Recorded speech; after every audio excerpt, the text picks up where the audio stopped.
Ce vendredi 14 août, Riot a sorti sa FAQ pour clarifier les règles sur le nouveau set Vendetta. Cette FAQ est disponible sur le site officiel et elle va nous permettre de comprendre certaines règles sur lesquelles il y avait énormément d'ambiguïté. Déjà, si tu ne l'as pas fait ou tu n'as pas l'habitude de le faire, je t'invite à aller consulter cette FAQ de toi-même parce que pour la première fois, Riot a indiqué le numéro des règles qui sont affectées par chacune des réponses qu'ils ont données dans cette FAQ. Alors que ce soit pour préparer ton Regional Qualifier de Barcelone dans les meilleures conditions, pour le regarder en live depuis chez toi ou tout simplement pour être la personne la plus informée de ta boutique, cette vidéo est faite pour toi.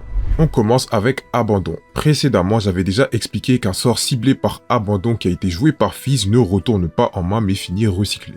Eh bien, c'est une nouvelle question qui concerne Abandon dans ce genre d'interaction qu'on a là dans cette FAQ. La question est donc de savoir ce qu'il se passe lorsque Abandon est joué sur un sort avec Flow. La réponse est très simple, le sort est quand même banni. En gros, l'instruction de bannir ou de recycler un spell sans considérer sa résolution prédomine toujours sur les autres effets de carte. C'est d'autant plus vrai dans le cas de Fizz et de Kai'Sa Evolutionary qui eux recyclent le dispel, mais dans le cas du flow, le spell est carrément banni, donc la question ne se pose même pas. D'ailleurs, petite précision, Abandon doit toujours contrer le sort qu'il cible pour le renvoyer en main. Par exemple, s'il y a une Mel Newly Awoken sur le battlefield Empower et que tu joues Abandon pour contrer un sort de ton adversaire, tu ne peux pas le contrer, donc le sort ne remonte pas en main. Par contre, ton Abandon va quand même te permettre de prédicte 1.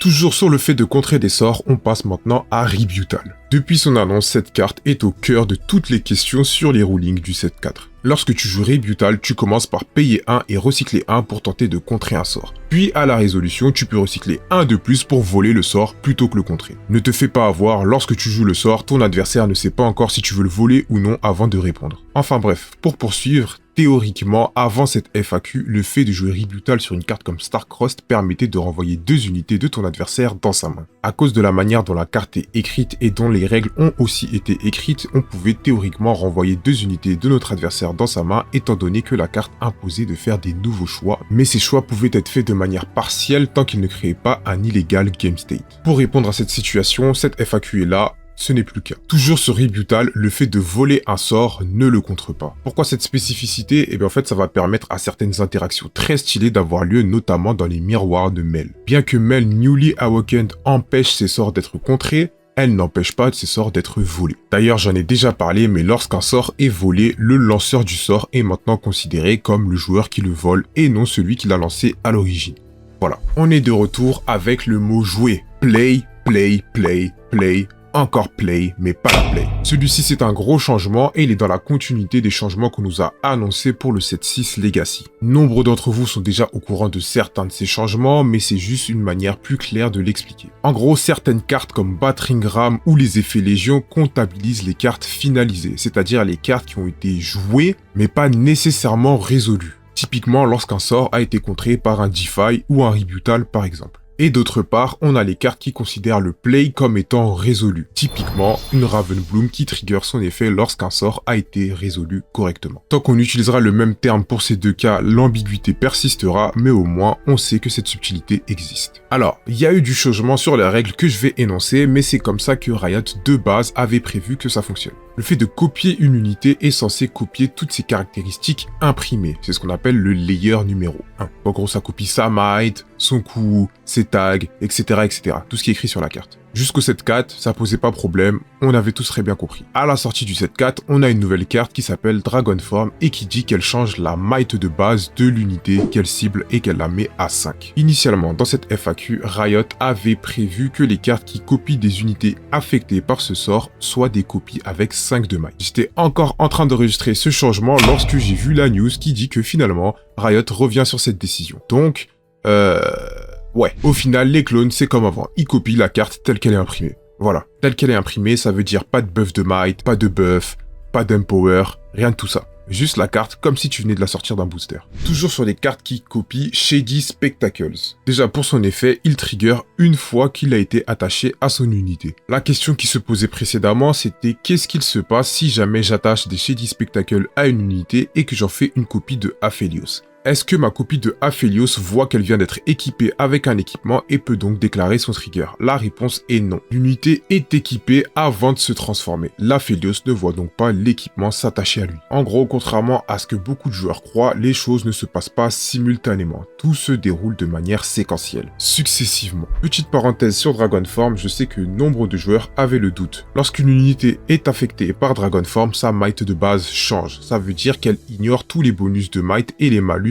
actuellement effectifs. Dragonform commence par se résoudre, change la might, puis tous les malus et les bonus sont appliqués. Une unité à 1 de might qui a plus 3 et qui est actuellement à 4, si tu joues Dragonform dessus, elle passe à 8 de might. 5 plus 3. Autre cas concernant la Dragonform, imaginons qu'une unité soit sous le coup d'un Stupefy et que tu joues un Dragonform dessus, cette unité est donc virtuellement passée de 5 puis est redescendu à 4. Comme je l'ai expliqué précédemment, le malus de might s'applique après la forme du dragon. Est-ce que dans cette situation, je vais pouvoir trigger ma légende Fiora? La réponse est non. Le passage à 5 de might reste théorique. Le malus de -1 s'est appliqué immédiatement sur la might de base de notre unité. Elle n'est donc jamais devenue mighty. Le prochain cas, c'est Lotus Trap et Ki Barrière dont j'avais aussi parlé dans la précédente vidéo. L'effet de Lotus Trap est dorénavant un Replacement Effect. Le Replacement Effect, c'est un effet qui va remplacer une instruction du jeu. Typiquement, le sablier de Zonia qui dit de recall une unité plutôt que de la tuer. Lors d'un tour, les effets de remplacement sont séquencés selon la priorité d'action. Si lors d'une interaction, les deux joueurs ont des Replacement Effects, c'est d'abord le joueur du tour qui déclare les siens et qui choisit l'ordre dans lequel il les met. Ensuite, c'est à son adversaire de choisir l'ordre de ses Replacement Effects. Tout ça pour dire que dans notre cas, l'interaction entre Lotus Trap et Ki Barrière est très simple. Le Lotus Trap ne permet pas de doubler les dégâts sur la Ki Barrière. Si tu as 4 de dégâts à me mettre et que j'utilise Ki Barrière et que tu as Lotus Trap, il faudra encore me mettre 3 dégâts avant de commencer à réellement subir des dégâts. Toujours concernant des nouvelles cartes, l'interaction entre Moonfall et Mel Newly Awakened.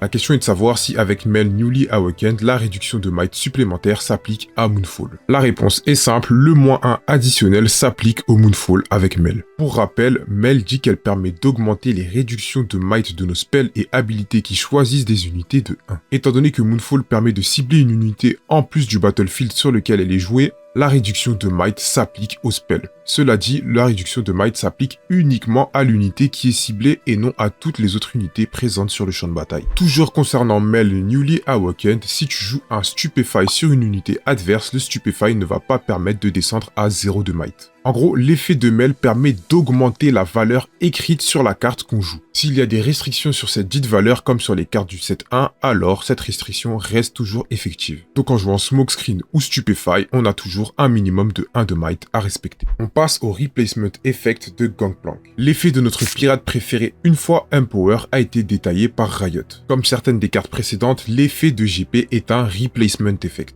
Qu'est-ce que ça signifie concrètement? Eh bien ça signifie que lorsque notre GP va être affecté par l'une des 3 conditions, c'est-à-dire réduire la might, le remonter en main ou le stun, il va remplacer ce dit effet par son bonus de plus 3 de might. Petite précision, l'effet doit impérativement cibler Gangplank. Si l'effet ne cible pas, alors Gangplank ne remplace pas l'effet. Faut le savoir. Par exemple, sur Watcher, GP prend -3. Ça crée une énorme subtilité puisque, étant donné que c'est un Replacement Effect, si jamais l'effet de base ne devait pas avoir lieu, alors GP ne fait rien. Pour illustrer, prenons le cas d'un Stupefy. Imaginons que ton Gangplank a seulement 1 de might. Lorsque je joue Stupefy, étant donné que Stupefy a un minimum de 1 de might à respecter, de base, il n'aurait pas réduit la might de Gangplank. En conséquence, lorsque je joue Stupefy sur un Gangplank avec 1 de might Empowered, il ne se passe rien à part piocher une carte. Autre exemple, si tu as un GP qui a réussi à être stun et qu'il est Empower, si tu joues une nouvelle carte qui tente de le stun, l'état stun étant binaire, donc stun ou pas stun, si tu tentes de le stun alors qu'il est déjà stun, il n'est censé rien se passer. Alors, dans ce cas-là, GP ne prend pas de plus 3. Ouais, je sais, j'ai beaucoup dit stun, mais t'as compris, je t'ai pas stun. Pour finir avec le tralala sur Gangplank, Switchero. Il y avait un certain débat en disant que Switchero ne réduisait pas la might de Gangplank étant donné qu'il l'échangeait. Factuellement, jouer Switchero entre GP et une autre unité qui a moins de might, c'est une réduction de might pour le GP. En résolution, ce qui va se passer dans le cas de Switchero, c'est que GP va prendre plus 3 et de l'autre côté, l'autre unité, elle, va gagner une might égale à la might de GP avant le plus 3. Attention. La plupart du temps, c'est 6. On passe aux Trigger Abilities. Dans cette section, on va parler de certains triggers qui ont été clarifiés par Riot. La première dont on va parler, c'est Yasskilla. Son habilité est un Delayed Trigger, c'est-à-dire que son effet se trigger pour s'appliquer plus tard. La carte la plus connue qui fait la même chose, c'est le Targon's Peak. Dans le cas de Yasskilla, son Delayed Trigger se déclenche lorsqu'elle hold. Riot nous explique la différence fondamentale entre son trigger et un trigger comme celui de Azir Sovereign. Le trigger de Yasskilla se déclenchant lorsqu'elle hold, toutes les conditions pour son trigger sont remplies à ce moment précis. Pour faire simple, même si ton adversaire lance un Star-Crossed au moment où tu triggers son habilité, c'est déjà trop tard. Lors du début de la main phase, on pourra quand même déplacer une unité sur le dit champ de bataille. L'information du champ de bataille, du hold, tout est enregistré au moment du trigger. A l'inverse, un trigger comme celui de Azir, lui, est lié à sa désignation d'attaquant, puisque c'est un When I Attack. Ainsi, contrairement à beaucoup d'autres triggers, la désignation d'attaquant doit rester jusqu'à la résolution de son effet. Dans le cas contraire, il ne déplace aucun jeton. C'est la raison pour laquelle lorsqu'il prend Star-Crossed alors qu'il a déclaré son effet, ou qu'à l'époque du set 2 lorsque tu faisais FOF dessus, les jetons ne bougeaient pas. Et pour ceux qui s'interrogeaient là-dessus, c'est ce qui fait la différence entre Azir et par exemple un irrésistible Feyfolk. Son trigger étant un When I Move, toutes les informations concernant son déplacement sont enregistrées dès qu'il déclenche son effet. Ainsi, même si tu le gustes, la localisation du Feyfolk a déjà été enregistrée, donc ton unité va quand même bouger. Toujours dans la FAQ, on a un autre cas de trigger When I Move qui concerne Akali Rouge. Comme je viens de l'expliquer, tu l'as bien compris, lorsqu'elle se déplace, son trigger est enregistré. Elle aura beau finir dans le ciel, elle affichera quand même son ou ses dégâts comme indiqué. Reclarification concernant les triggers liés au type de carte. Oui, que ce soit pour Swain ou pour Wei, le Porobot compte pour les deux types. Si tu le défausses avec Wei, tu réduis 2 runes et tu gagnes 3 de might, et si tu le joues en plus d'un spell pour Swain, tu peux scorer un point supplémentaire lorsqu'il conquiert. Prochaine question. Un ruling très intéressant, ça va être celui concernant Crumbling Sands. Crumbling Sands permet de contrer un sort adverse dès lors que votre adversaire a joué 2 sorts. On revient à nouveau en arrière concernant cette fameuse dénomination du mot jouer. Dans le cas de Crumbling Sands, on cherche à savoir si on parle de jouer en termes de finalisation ou en termes de résolution. La réponse me semble personnellement très logique, mais du coup pour Crumbling Sands, on parle de finalisation et non de résolution. Si tu n'as toujours pas fait la différence entre les deux, le cas de Crumbling Sands va parfaitement te faire comprendre de quoi on parle. Imaginons que mon adversaire joue un discipline et que je suis en Chérice avec un Defy. À ce moment-là, mon adversaire tente de Defy mon Defy à moi. Nous sommes toujours en chaîne, aucun des 3 sorts précédents n'a été résolu. Est-ce que je peux jouer mon Crumbling Sands? C'est la question. La question qui est posée, c'est de savoir si je peux jouer un Crumbling Sands dès lors que mon adversaire a résolu un sort ou dès lors que mon adversaire a tenté de résoudre un sort. Et du coup, la réponse c'est dès lors que mon adversaire a tenté de résoudre un sort. Par conséquent, dans notre situation, avant même que mon adversaire n'ait pu résoudre un de ces 2 sorts, je vais pouvoir contrer n'importe lequel des deux vu qu'il a tenté de jouer 2 sorts. En ce qui concerne toutes ces histoires de finalisation, résolution, je prépare une méga vidéo pour tout expliquer. J'ai même des visuels de préparer. Mais pour en revenir à Crumbling Sands, ce sort est bien meilleur que ce qu'on pensait, sachant qu'il était déjà pas mal. Notre prochain accusé, c'est Kayle qui a fait énormément parler lors de la sortie du 7-4. La première question était de savoir si Kayle pouvait s'empower elle-même 3 fois. La réponse est évidemment oui. La deuxième question, beaucoup plus technique et plus légitime, ça concerne l'empowerment et ses stacks. Dans les règles, Riot a introduit l'empower comme un état binaire. Soit je le suis, soit je le suis pas. Par conséquent, dans le cas de Kayle, même si on est empower 3 fois, si je la disempower, je suis supposé enlever les 3 stacks d'un coup. Et dans cette situation, une carte comme Lacerate pourrait one-shot une Kayle, quel que soit son nombre d'empower. D'ailleurs, je suis sûr que nombre de joueurs ont fait ça durant les avant-premières. Quoi qu'il en soit, Riot est revenu sur cette question, le fait de disempower une unité qui est empower plusieurs fois retire seulement une instance de l'empowerment. Notre prochain accusé, c'est Akali Silent, la Akali verte. Lors de la mise à jour des règles de Vendetta, on a introduit le Miss Target. Akali Silent, quant à elle, dit qu'elle ne peut être ciblée par des spells ou habilités que lorsqu'elle est dans un combat. La question est donc de savoir si je monte sur un battlefield avec ma Akali et que mon adversaire lance un Star-Cross sur ma Akali et une autre de ses unités, que se passe-t-il si je tente de flash? La réponse est très simple, en jouant le flash, la Akali retourne en base et n'est plus en combat. Elle va donc ne plus être une cible légale pour le Star-Cross. En conséquence, le Star-Cross va Miss Target sur la Akali. L'autre unité ciblée, quant à elle, va quand même retourner en main.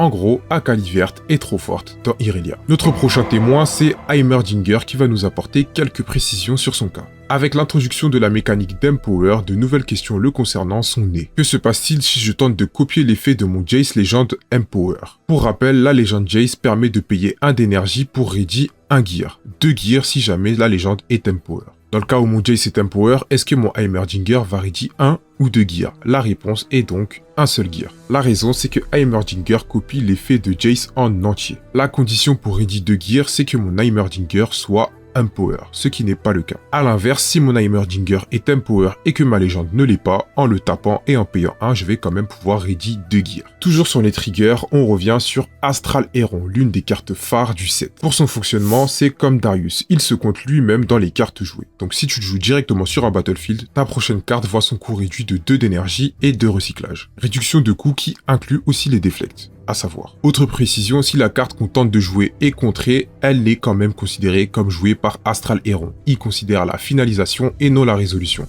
comme Crumbling Suns. Ouais, faudrait quand même pas abuser de la puissance de la carte. Notre prochain accusé, c'est Temporal Breach, et il en a fait des bêtises celui-là. La première interaction, c'est entre Temporal Breach et Dragon Roast. Le premier permet de bannir une unité puis de la rejouer au même endroit. Le second, lui, permet de jouer les dragons dessus en payant 2 powers supplémentaires. Interaction très perturbante entre ces deux cartes. Si jamais je joue un Temporal Breach sur un dragon, est-ce que je peux le jouer sur le battlefield? La réponse, c'est oui. Ces deux effets fonctionnent comme des replacement effects. Les deux cartes vont permettre une instruction contradictoire. Par conséquent, c'est au joueur de décider laquelle il choisit de faire et laquelle il choisit d'ignorer. Ce ruling va être extrêmement important pour la suite du jeu. Qu'est-ce que je dois faire lorsque le jeu me donne deux instructions contradictoires? Puis-je jouer ma carte là où elle se situait ou puis-je le jouer sur le battlefield qui me le permet? Que ce soit dans le cas présent ou dans les futurs qui se présenteront, lorsque deux instructions nous permettent de faire quelque chose de contradictoire, on choisit laquelle on décide de suivre. Toujours concernant Temporal Breach, si jamais il est joué sur une unité qui a été volée en base, la dite unité après avoir été bannie